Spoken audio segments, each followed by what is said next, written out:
essentially, we have a very strong divide between male and female members of our society, particularly in respect to our roles within the family. And if I were a woman, you might have not be as surprised as you are right now that you see me tending my daughter.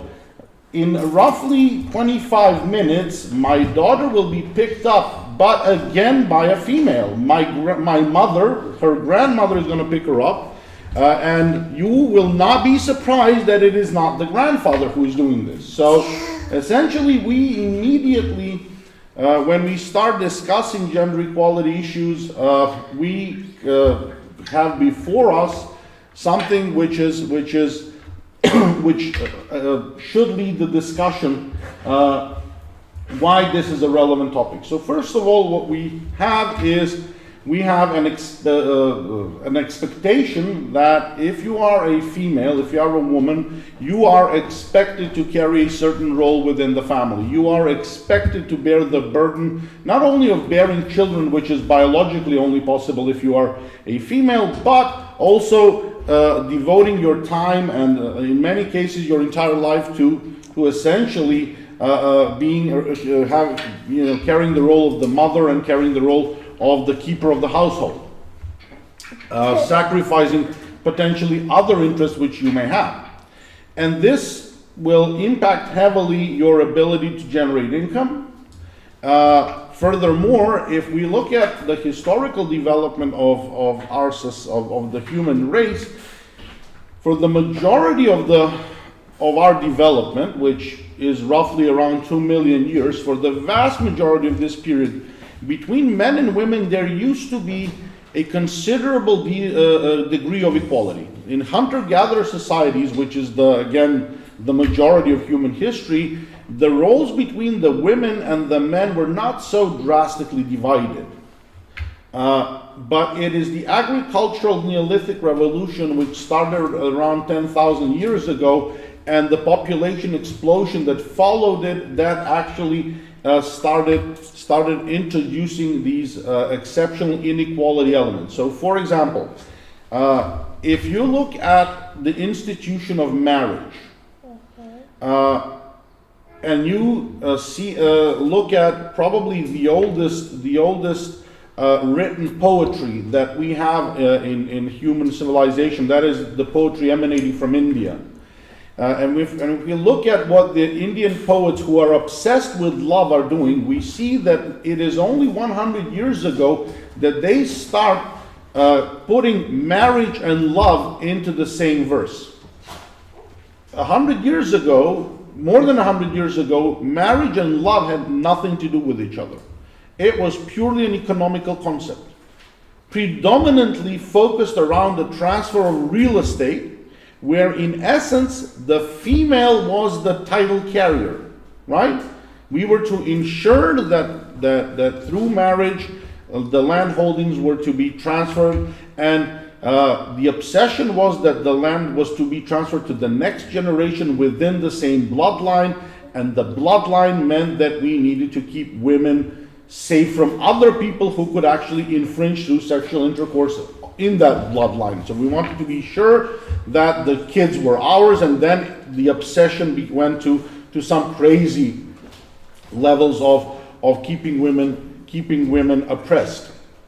But also it led to the fact that women essentially were more and more viewed as basically property, or as even less than property, but as titles to the property. So interestingly enough, if you look at the historical development, if you were to dress as a woman and you were a man, so if you were a transvestite, in most societies this would be not looked upon with approval. You would be ridiculed, but that's probably where it would end. Why? Because you would be seen as insane. Because only an insane person would want themselves to be reduced from a status of a male to the status of a female, because of the drop in the quality of the status. So you would be viewed as crazy. If a woman were to dress as a man, that would be an offense punishable by death. The most famous case of Jeanne d'Arc in France, who was executed because she was a witch, and the proof that she was a witch was because she was dressing up as a man. So no space for infringing into this societal role. Now, in the last 150 years, we have seen a very strong, very effective, in many countries, movement for women's rights. But the question that I would have for the audience is to think about, because this is where some economic logic can help us. Why should we worry about women's rights? Is it only, so let's put it this way. I am a man. Now, I do have a daughter, so I do have a dog in the game, but if I were selfish and I was thinking solely from a male perspective, why should I care about women's rights? Is there any reason for this? Or is it just out of the goodness of my heart, which is not a particularly good argument, because it stops in most cases where it starts infringing on my on the quality of my life and the privileges that I'm already enjoying and I like enjoying. So why am I keeping my daughter in my lap right now when I'm talking to you? Why am I not in the most comfortable position? And why isn't my wife taking care of her? Because she's also at work, and we decided that I will take care of her today instead of her. So why are women's rights something that we should think about, especially in the current circumstances? Probably more than ever. Why is it something that is good not only for women as such, because of course their position is going to improve, but also for the remainder 50% of the society, for men as well? What is the economic reasoning behind this? Can anybody think about it? Yes. Okay. I have no idea what the technical details are. Women can be a labor force? Well, women can be a labor force, but I mean, this is something which is interesting what you've said.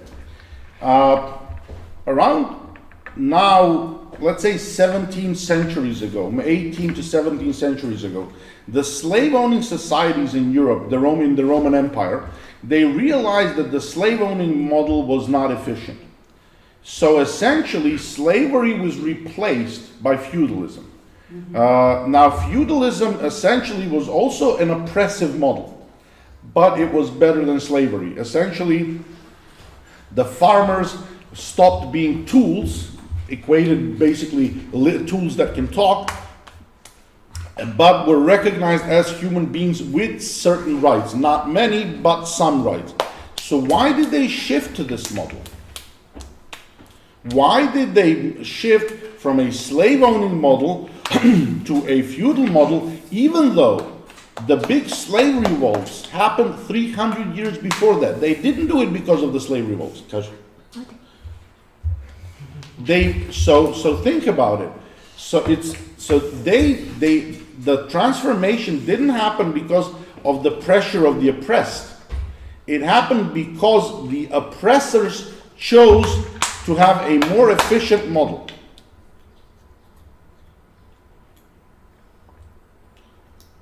Again, let me bring it to you a little bit closer. The biggest transformation of the feudal relationship in Europe occurred after the Great Plague. Now, during the Great Plague, what happened was that within the space of a few years, Europe lost between a third and a half of its population. The workforce became scarce. So the feudal lords were placed in a position that they were forced to offer their laborers better conditions, because if they didn't, they would leave to somebody who would give them that. And in this situation, again, it didn't happen because the feudal lords wanted to give better rights to their tenants, but because they had to do so. So again, why should we care about women's rights? I mean, from a purely utilitarian perspective, let's say that I am not a particular fan of women. Let's say I think of that women are not equal to men. Let's say that I am a misogynistic swine. Let's assume that. So why is it that I can't afford to indulge in this? Why is it that this oppressive environment is something that is unaffordable? Well, if there is no enough workforce provided by men, then you can employ women as well. Right, but from this, so what we have a combination of several elements. So first of all, we need women in the workforce. That is true. But why do we need women in the workforce?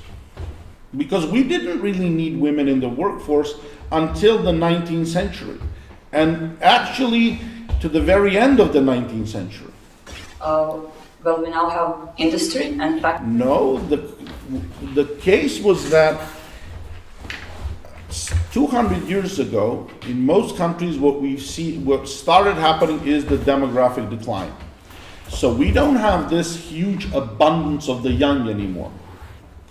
The young where there is a surplus of talent, there is some still in some parts of the world, but this is becoming rare and rarer. So essentially, we don't have this surplus of talent anymore. The young are getting scarcer and scarcer. I'll give you an example. If you look at Europe as a continent, today we have 2 million people born less every year. 2 million people born less every year than in the 1960s. So there are 2 million ideas fewer than they were in the 60s. Now, if this is true, if for growth, we don't need physical labor force anymore. We have machines to do this. So what we have is, and what we need is intellectual talent. Now, how is intellectual talent released? Free time. Well, not you're a millennial, so you value free time too much. I hate the millennials, but but I'm joking. The fact is that what you need is first of all education, but there is something that is close to the millennial's heart.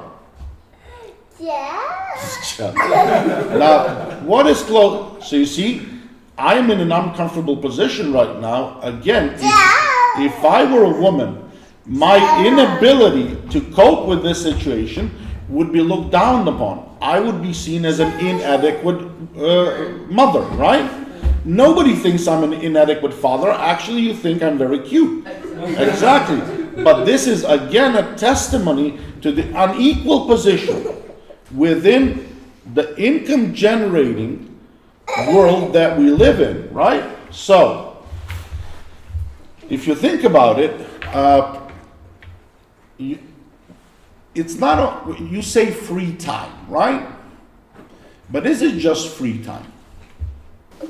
You need some kind of conditions where you can put your ideas. So there's someone who needs to hear them. Okay. And implement them. But when you say hear them, what does that mean? Like where for ideas, in order to put them in force, you need some conditions. You need respect. You need for somebody to listen to you in the first place. If you are not listened to, who cares what you think, right? And it is the status of you in society that will determine whether or not you will be heard at all. Whether you will be seen as fit to have an opinion and for your opinion to be heard, right? So, Sveta, can I please. interrupt you just for short? Let's come back a little bit to the modernization, to the modernity and starting the epoch of modernity. So political revolutions plus industrial revolution, plus women recognizing themselves as the participants in the, how to say, the change of the mindsets related to equal the change equality. happens. So The change happens essentially when we start breaking the agricultural scene, because the agricultural society has, since it has been created, has been built around the patriarchal model, and it is essential to step out of it in order for women's right to become a topic at all, because So the that's- agricultural model, since it was created 10,000 years ago in the Middle East, with the discovery, when the first hunter-gatherers started discovering essentially certain types of grasses that could be grown, sowed, and used for food. Wheat. Now, za 8 minuta ti dolazi baba. Now, when you use this for food, wheat, if you stop being a hunter-gatherer because you no longer need to go forage for food, food is grown on site, then what starts as when you're a hunter-gatherer, you don't need a lot of kids. So the growth in human population, which is essentially something which we need to also take into consideration when we start thinking about our social systems, taxation included, until 10,000 years ago, the growth in human population was very limited. Why? Because if you're a hunter-gatherer, it is exceptionally difficult for you to carry kids, right? So you use some certain types of natural contraception. You limit the number of kids that you need to take care of and that you need to that you carry to the amount that you can physically do.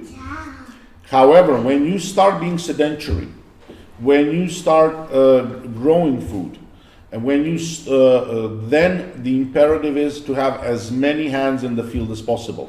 So the more kids, the more production, the more hands in the field, then it becomes the population growth becomes exponential, and this is why it's called not only the Neolithic agricultural revolution, but also the Neolithic population revolution, because it is the growth in humanity started when we became sedentary agriculturalists.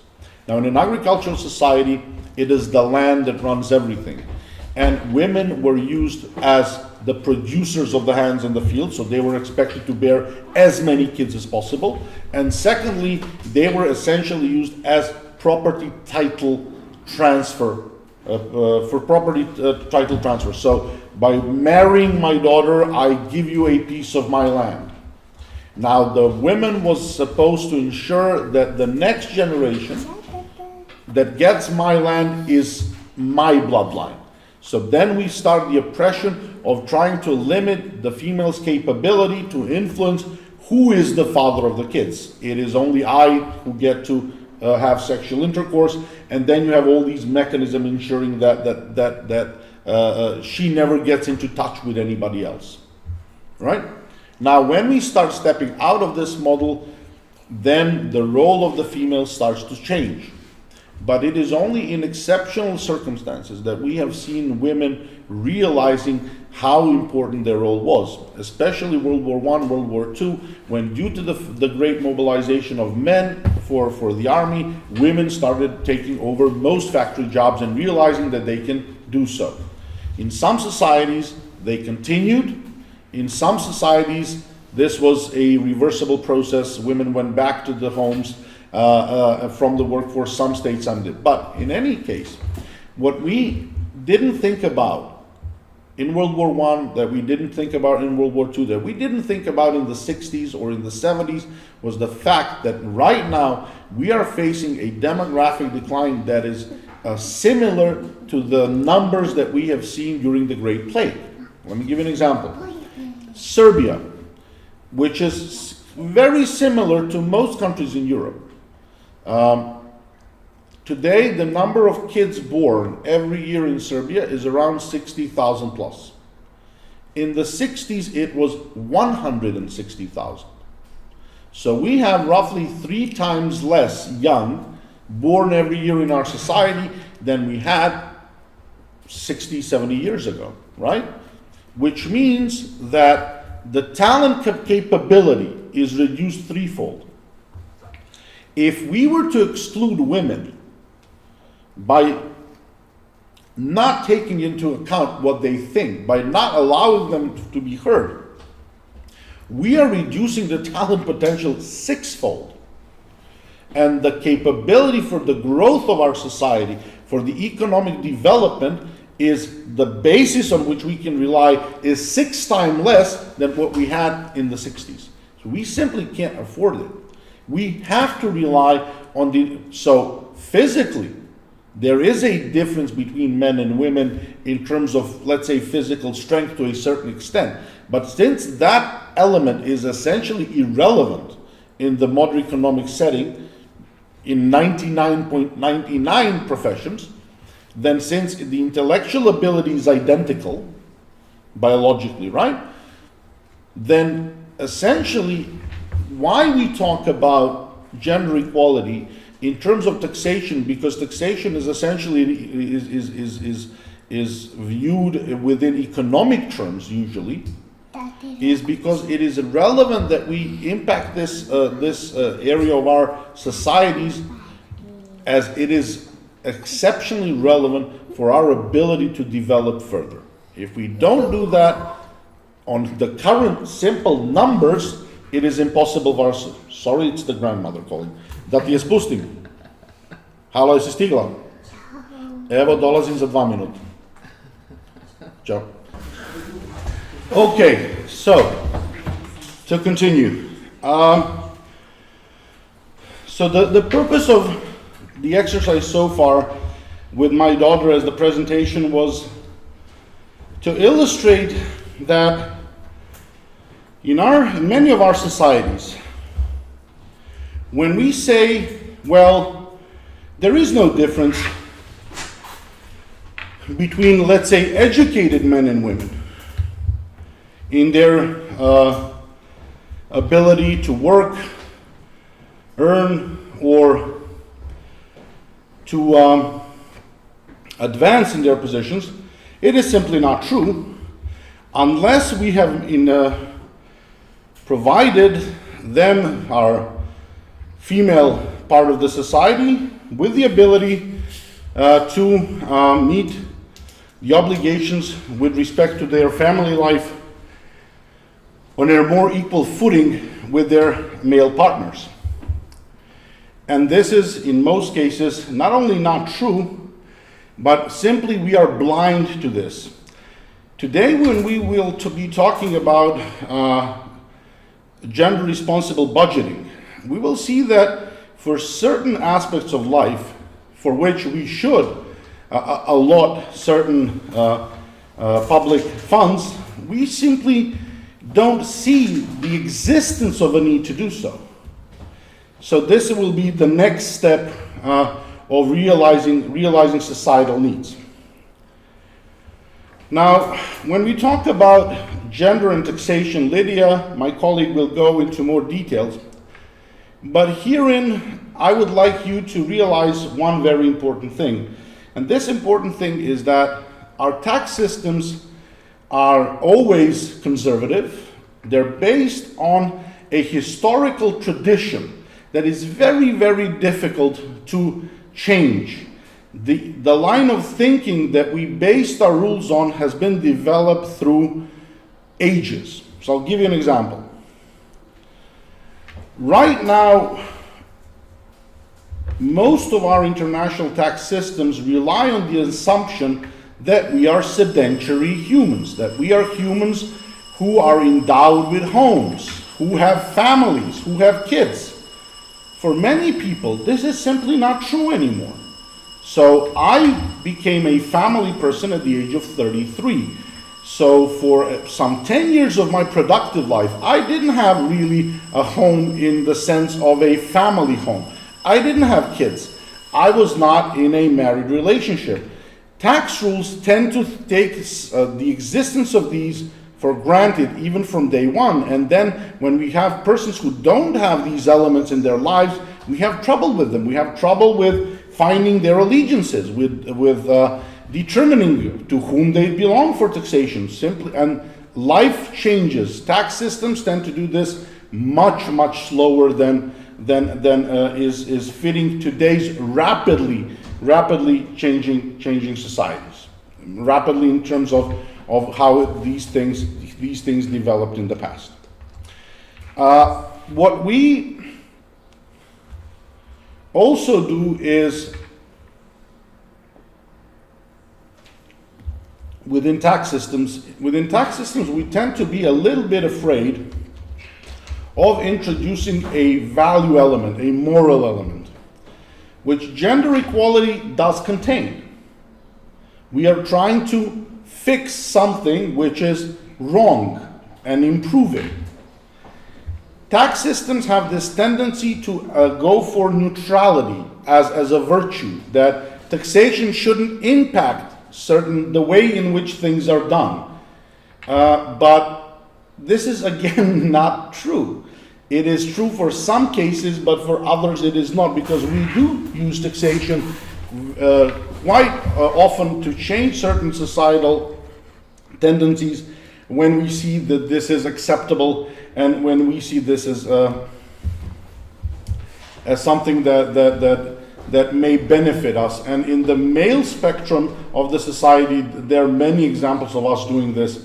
So for example, Lydia will talk again about this in more detail, but it is customarily accepted that landholding is a male privilege.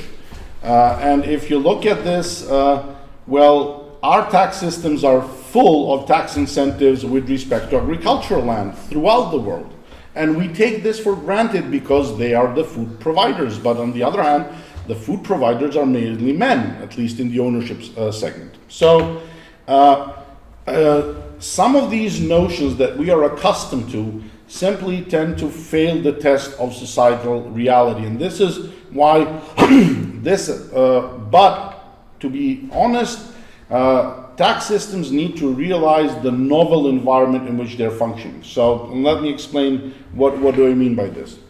The great societal transformation from feudalism to capitalism took place a long time ago.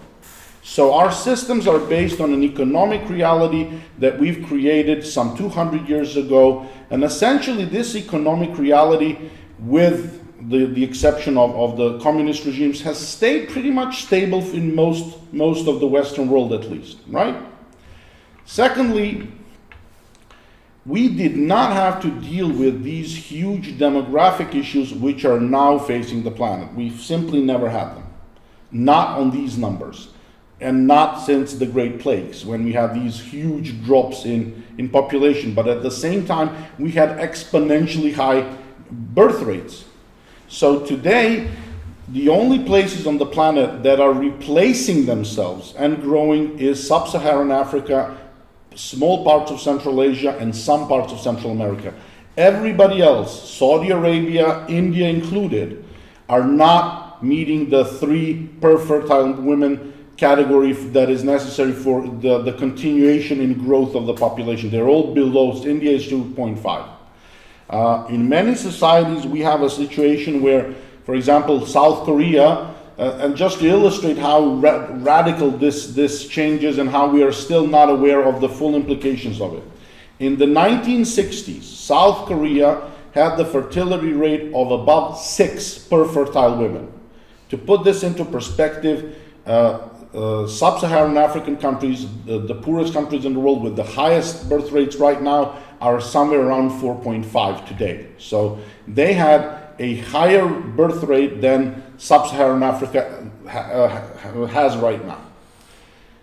6 plus something per fertile woman in the 60s.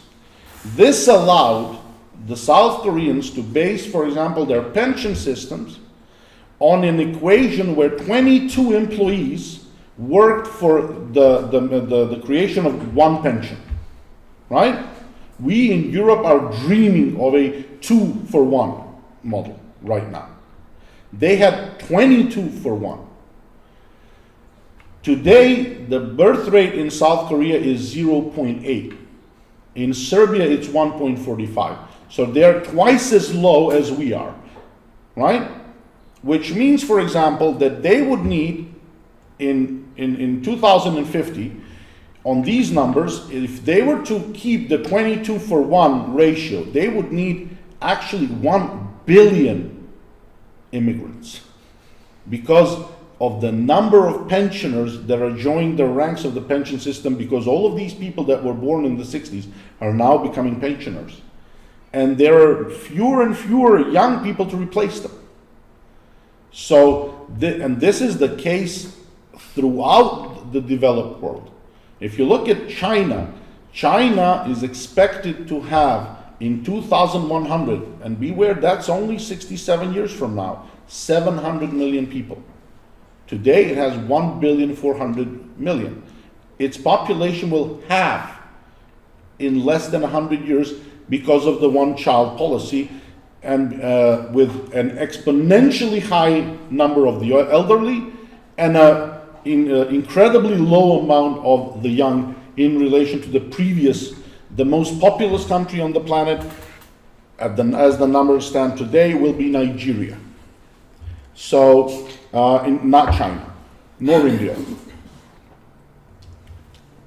So if we look at all of this, we tend to see that there is a need to structurally address these challenges and to provide to women an equal footing, because economically speaking, we need them. It is not possible to reverse the trend and to put women back where they were in terms of rights 100, 150 years ago, pretty much as long as there is any space on the planet providing an alternative, because logically speaking, they'll run away and move, right? So they will not stay in societies that are keeping them down, as long as there is an option. So if you can't do that, then the only other viable alternative, speaking from a completely utilitarian perspective, without taking any moral ground, is to go for gender equality as the only economically viable option. Because in order for talent release to happen, you need to have people who feel appreciated in the society. And appreciation comes from equality. If there's no equality, no appreciation, no talent generation, at least not. The fact that if we look at the people who have contributed to global development in the last 500 years, and that we can't really name many women's names in that number, is not a fact that women can't contribute. It's the fact that we've kept them illiterate on purpose during this period. They couldn't have contributed, they didn't know how to read. So now that they can, it's the change that needs to happen. But this change needs to be facilitated. It needs to be helped. Because as societies develop, as these changes happen, with climate change included, which is also going to impact, and with the introduction of artificial intelligence and so forth, we have a situation that we need to quickly develop. There's no connection to the network. That's what people are telling me.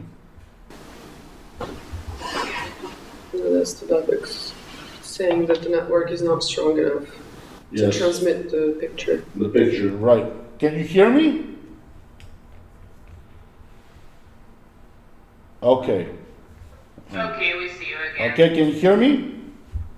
Yes. Okay. Yes. So if we do this, if we realize the need that we've just presented, and realize that we need to facilitate it, to speed it up, then we come to looking at our tax systems and seeing where is there a possibility to help out the process and speed it up. How to include the elements that we've recognized that we need changing or need helping out or need facilitating within the system.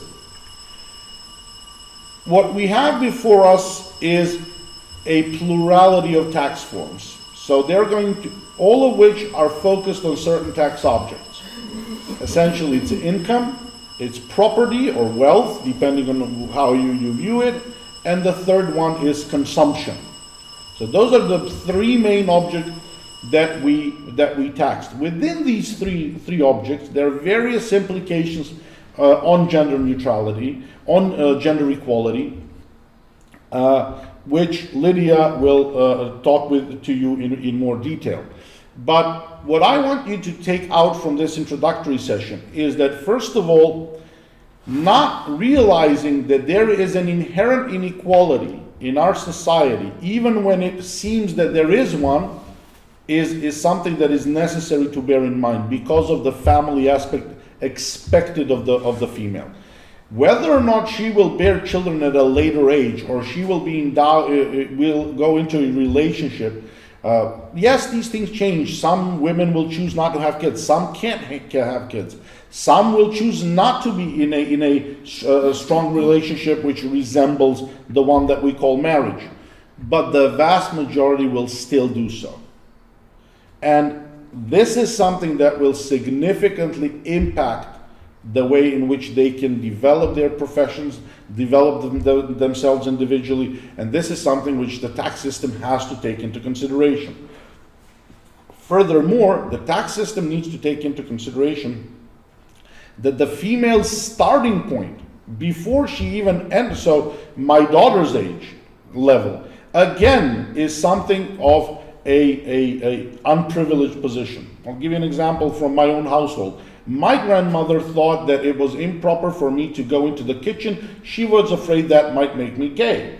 So it didn't. I did go into the kitchen for other reasons, but mainly feeding myself. But in any case, it is, when we talk about, bringing up our girls, we expect them to be already maids of the household.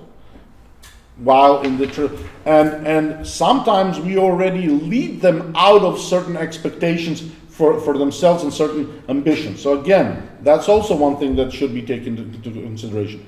Furthermore, and that is, I think, the most relevant aspect, is that this change in the tax systems, this need to address this issue, is not some hippie idea because it is nice to be good. Because usually, if that were the merits of the case, then this would be a useless discussion without any future. It is actually that we have a strong economic interest that this does happen and that these values are introduced, because without them, on the current demographic numbers, we cannot advance. It's as simple as that. We don't have the numbers sufficient within the male ranks to pull the society where it needs to be as fast as it needs to progress. It's as simple as that, and thus we need to release the talent that is kept within the 50% of the population, which is still oppressed in all societies. Just the level of oppression is what differs. And finally, tax systems tend to look neutral. They tend to seem as impervious to the gender issue. But what Lydia will show you is that they're based on very traditional views, on very traditional concepts of the society, and thus to bear in mind this perspective as well when we start talking about certain specifics. So I will end here with respect to the introductory level, and I will leave it to Lydia to take you through the more detailed and specific tax forms. Sorry, any comments, questions? I thought we were going to do that at the end. Sorry, any comments, any questions at this moment?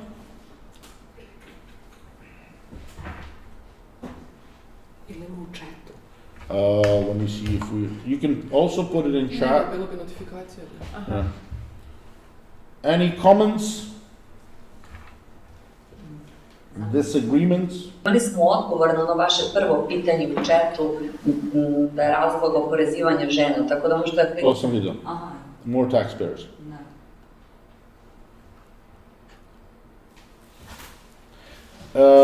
There was a comment in the chat saying, Tijana Stanić, more people for taxation. Well, that really depends on the way you look at it, because we as society have bestowed upon women the role of free laborers.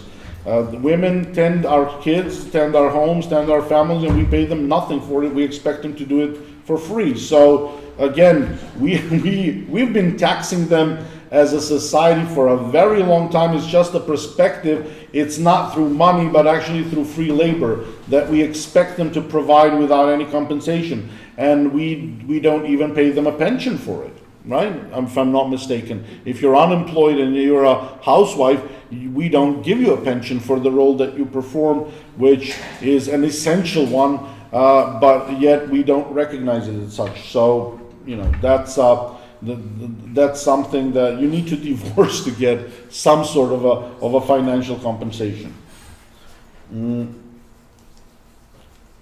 Okay.